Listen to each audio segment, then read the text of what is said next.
Mi nombre es Diego Rodríguez y vengo a presentaros mi proyecto de investigación que trata sobre la velocidad de natación de los peces.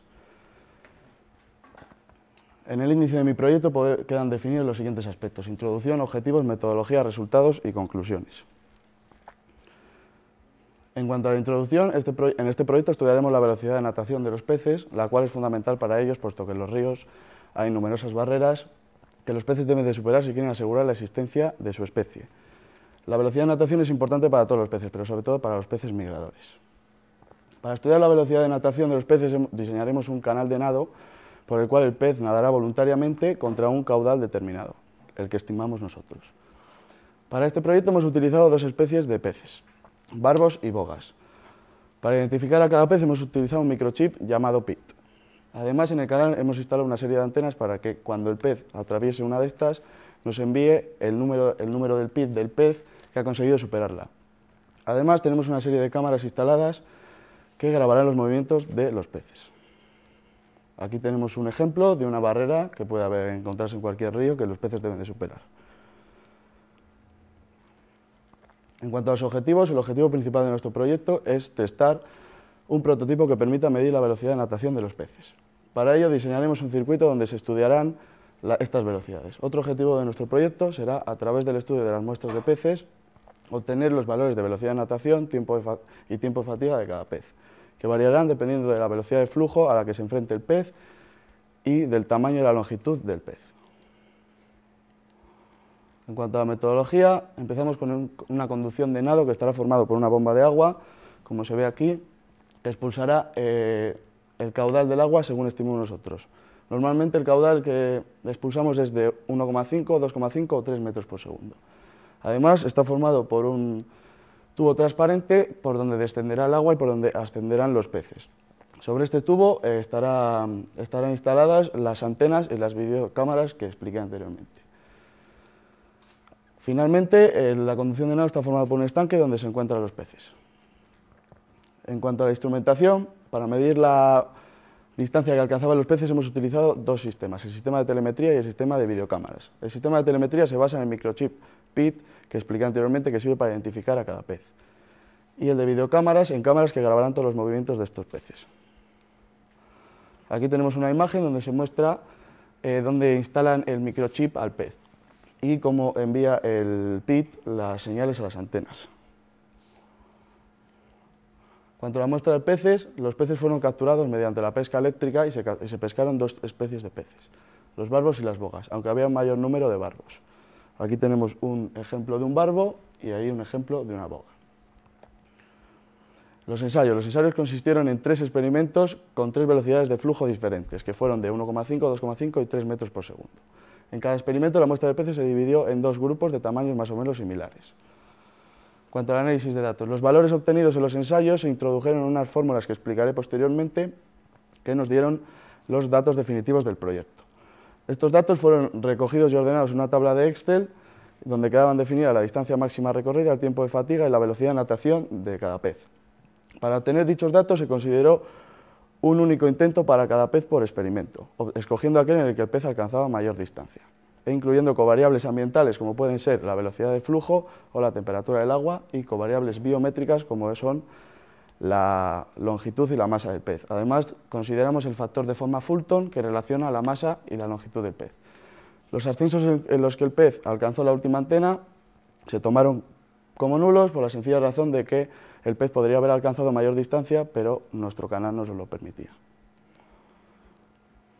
Aquí tenemos un esquema del canal de nado donde vemos la bomba de agua que expulsará el agua por el tubo por donde descenderá el agua y ascenderán los peces, el estanque donde se encuentran los peces, el tubo que alimenta constantemente la bomba de agua para que pueda estar constantemente expulsando agua, las videocámaras y las antenas.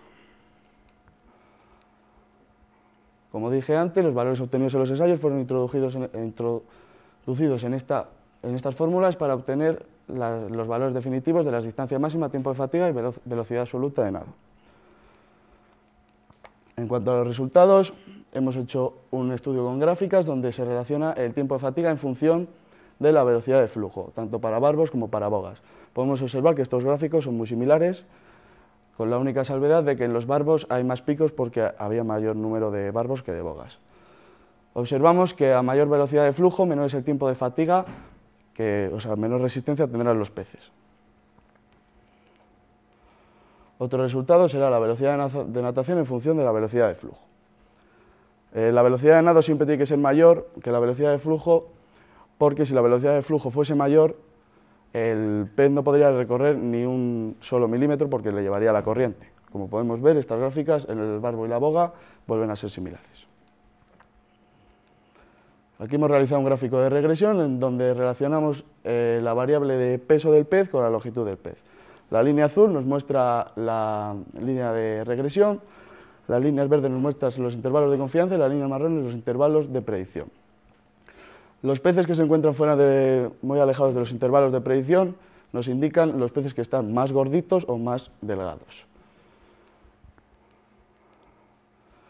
Además, con estas dos variables hemos realizado un estudio estadístico donde podemos observar que el coeficiente de correlación es de 0,69, es muy próximo a 1, lo que quiere decir que estas dos variables tienen una relación fuerte y directa.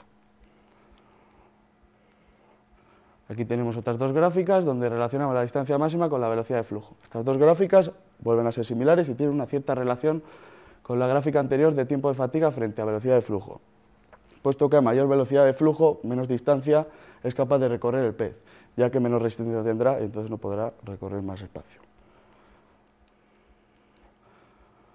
Aquí hemos realizado otro estudio estadístico relacionando el tiempo de fatiga con el peso del pez. Como vemos, el coeficiente de correlación es de 0,1, muy próximo a 0, por lo tanto apenas hay relación entre estas dos variables. Entre las variables tiempo de fatiga y longitud del pez volvemos a observar lo mismo, que el coeficiente de correlación es muy próximo a 0, por lo tanto no hay relación.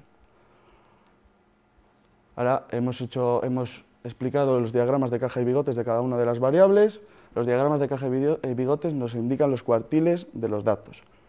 Podemos observar vamos a observar que en todos los diagramas hay una crucecita aproximadamente por el medio que nos indica la situación de la media de la variable.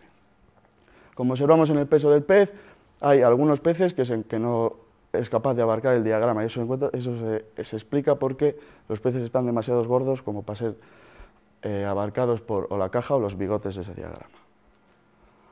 Aquí volvemos a ver lo mismo, la crucecita roja que nos indica la posición de la media y en el tiempo de fatiga vemos que hay algunos peces que tienen tanta resistencia que el diagrama no es capaz de abarcarlos. En las variables de distancia máxima y velocidad de nado volvemos a observar lo mismo, la posición de la media. Las conclusiones. Las conclusiones son que los barbos y las bogas, a pesar de ser especies de peces diferentes, se portan igual a la hora de nadar contra un determinado flujo. Como mostramos en las gráficas anteriores, sus gráficas son muy similares y cuando se representa una variable frente a la velocidad de flujo. El peso y la longitud del pez están claramente relacionadas, como se mostró anteriormente, ya que su coeficiente de relación era muy próximo a 1. El tiempo de fatiga no tiene apenas relación con la longitud y el peso del pez, como vimos anteriormente, que el coeficiente de relación era casi 0. El peso y la longitud del pez siguen una regresión lineal, es decir, a valores similares de peso le corresponden valores similares de longitud. Finalmente, los factores fisiológicos de los peces pueden ser determinantes a la hora de recorrer una distancia en contra de un flujo. Y eso es todo, muchas gracias.